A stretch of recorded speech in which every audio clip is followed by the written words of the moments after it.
Good morning, everyone. My name is Carlos Franklin, and today we'll be going over the incident report from the incident that took place on Tuesday, February 23rd, 2001, around 9 p.m. I'm going to go over a few details on what caused the accident and what we can do to fix it and make sure to reassure that it doesn't happen again.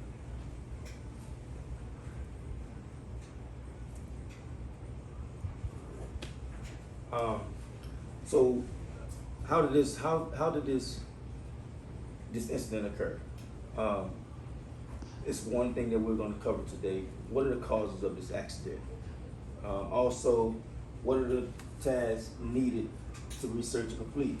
Our OSHA standards. What are the new policies and procedures to be implemented? And then we'll conclude at the end of this lesson.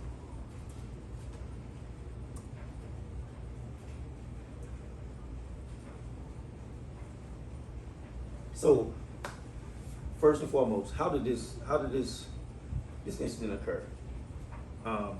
We've been back and forth with the operators to try to understand how did this incident occur. All right. First, a pipe in the unit burst due to slippage from unstable pipe racks. Second, the racks were not stable to support the pipe. Third, after the pipes collapsed, after the pipe broke, it hit a scaffold collapsed. Also, during this incident, 2 contractors were severely injured.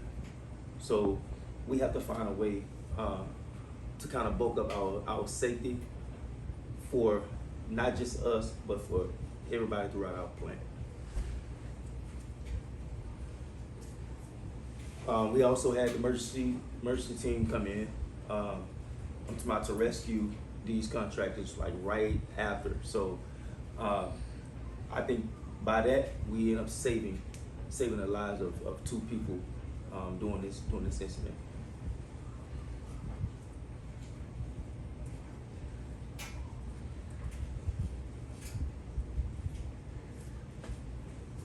What are the causes of this incident? All right, this is a picture of our pipes and our racks that supports our pipes. Our pipe racks were unable to support. Our pipe racks were too unstable. They were too flimsy. It did not support the weight of our pipes. So this is why our pipe gave out, and it caused a serious incident that could have killed some people. Also, there was a small crack that was identified after we did our research after this incident, and that could have been also cause of pressure to why our rack gave out on the pipe. Unsafe conditions. It was an unsafe condition because the pipe, if we did all our checkdowns, our walkthroughs, we would have known that this rack was unstable, that this rack had some type of deficiency in it in order for us to move forward into working. And we probably would have had 2 people that were seriously injured. Pre-checks not performed. We had no pre-checks performed. If we had pre-checks in the beginning, we would have known that this was going to occur. And if we did it early on, we could have prevented somebody from getting hurt.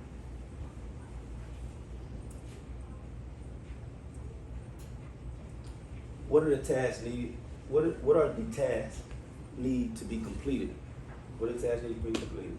For one, there's a picture of our proper PPE, making sure that everybody is dressed down properly, doing these tasks that they're doing. And I feel like with us having a spill after this incident, as long as our contractors were wearing their proper PPE, I think that's one thing that probably would have saved their lives, and probably did save their lives if they they didn't have what they supposed to have on. Also, our safe work permit. I feel like if we'd have filled out our safe work permit like we supposed to, we wouldn't have had this issue, because we would have known exactly what was gonna occur before it occurred, and no one would have got hurt.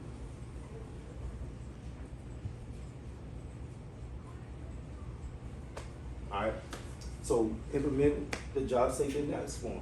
Obtain the work permit, personal protective equipment, barricading work areas. If we'd have known this early, we could have had it barricaded.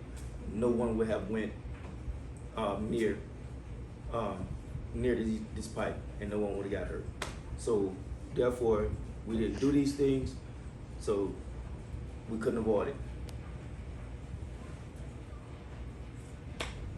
Pipe equipment inspections.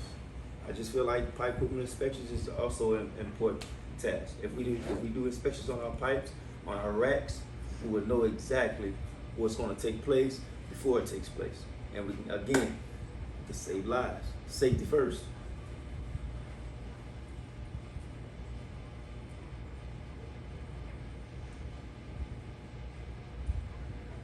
So dealing with our OSHA standards, I put in the OSHA standards as far as knowing every detail, every task that we supposed to follow through OSHA standards. As far as barricading things off, make sure our racks are being supporting our foundation, making sure that we're working safe. So, you know, if y'all need to go back and look at all these OSHA standards to make sure that you're doing everything that you're supposed to be doing.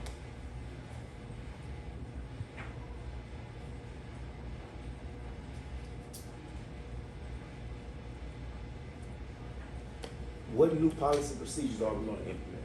First, safety meeting. Go through all the guidelines, all the safety rules, and everything that you need to have before we do any type of job, before we start a job. Equipment maintenance inspections.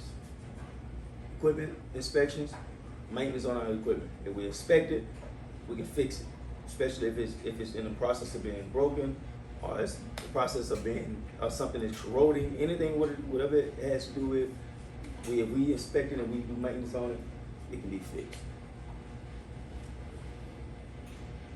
Discuss the task. And discuss the task, that's also important. If we sit down and we go over that permit and we discuss what the task is and what we're going to do and how we're going to do it, things like this would never happen.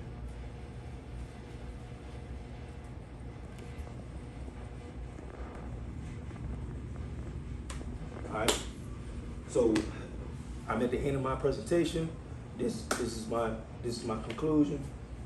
The research project developed new strategies to ensure the safety of workers. Also, this is my main goal, to avoid any further fatalities and accidents in the workplace. The new policy implemented by the company should be followed, and working safely must be observed.